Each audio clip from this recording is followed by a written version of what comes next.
So you ended up from there, I guess, going in up to Canada, in the area where I'm from, up to Montreal to play pro football. How did that opportunity arise? Yeah, I could have gone back to college, but I was working the clubs in Lauderdale, and some alumni, I don't remember his name, knew one of the scouts from Montreal, and he looked at my game films from Miami, told him about what, I was always had, when the combine guy type guys would come in and test me at Miami, I always, like, pretty much for my position as a lineman, down lineman, tested off the charts, my vertical and my speed. And what was your speed like? I could do, when I was at Green Bay, I think I clocked a 4.6. Oh wow! Which back then for a 275, 80-pound lineman was fast. Yeah. So, and I did good at the standing broad jumps. All the measurements they do. So, I already kind of had that going for me. So the guy at Montreal looked at my film, and the alumni told him about my athleticism, and said, "You might have a raw one here." And they offered me a contract, and I didn't even think about it. I went up there not knowing the rules, that there was only so many Americans, and only so many Americans at my position, and I just said, "Wow, opportunity to play pro ball, why not?" I was 19 years old, so I signed and went up to Canada with the Montreal at the time Alouettes. Was the pay for playing football in Canada at the time better than bouncing at a hot club in Florida? Probably not. But I looked at, in my book I talk about it, the crowd I was with around those clubs. Yeah. And I was getting offers to do like bodyguard stuff. Yeah. For people that were in that business and everything, and that's a road. I still look myself as an athlete who was bouncing.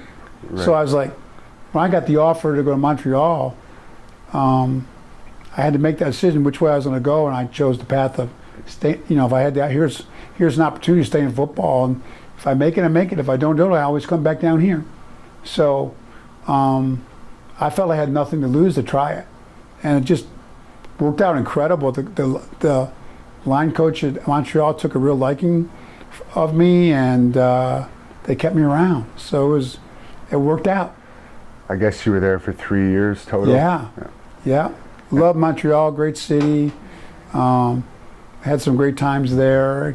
Got married right after my rookie year to Peggy, my wife, and it was very fond memories of playing. CFL football was a blast. I really enjoyed it. And I remember being at the Montreal WCW show in '96. You came out in the Alouettes jersey, and I think other than Hulk Hogan's pop that night, I think you definitely got the second biggest pop of the night. I resorted to that in Montreal. Wow. There we go. Why not, right? So any memory that stands out from Montreal, because I know a lot of people from Montreal are going to watch this. Oh man, the food. There was a rib place. I think it was Barbie Barnes or something. Yeah. Just the food and the atmosphere there. I lived right down at this high-rise condominiums, right down the city, right near what used to be called the Forum. Yeah. It was called the Haddon Arms. It was a really nice kind of pool on the rooftop.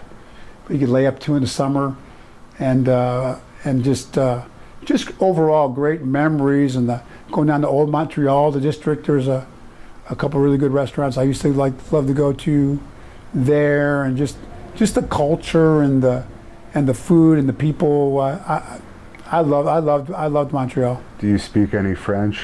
I don't. Montreal is bilingual, so I didn't have to learn any French really. Once in a while with food, I learned a few things, to order. But no, I never became bilingual. Now, if I stayed there my whole career, it probably would have been a great idea to become bilingual. I thought that would have been great. I think the fans would have liked it. So I would probably definitely considered that if I'd stayed there longer. And I understand you played in a Grey Cup against Edmonton. Yeah, my rookie year, I got to start in the Grey Cup, and I played against Dr. Death. Dave Fennell was his name. He was an all-pro lineman, and he was injured at times, and I had a really good game against him, so he kind of put me on the map with the coaches at Montreal, and I was glad he wasn't 100% because he didn't have the name Dr. Death for nothing. He had a great career and a really good player. Warren Moon was their quarterback, who's now a Hall of Famer, and from the NFL. They had a really good team. We lost, but it was great to be in a Grey Cup in our hometown in Montreal. I have very fond memories of that for sure. Thank you for watching the Hannibal TV. Please like this video if you enjoyed it and click the subscribe button to not miss any of our latest shoot interviews, match videos, or news updates. Support us on patreon.com for $1.99 a month to watch our full shoot interviews ad-free and help our channel grow.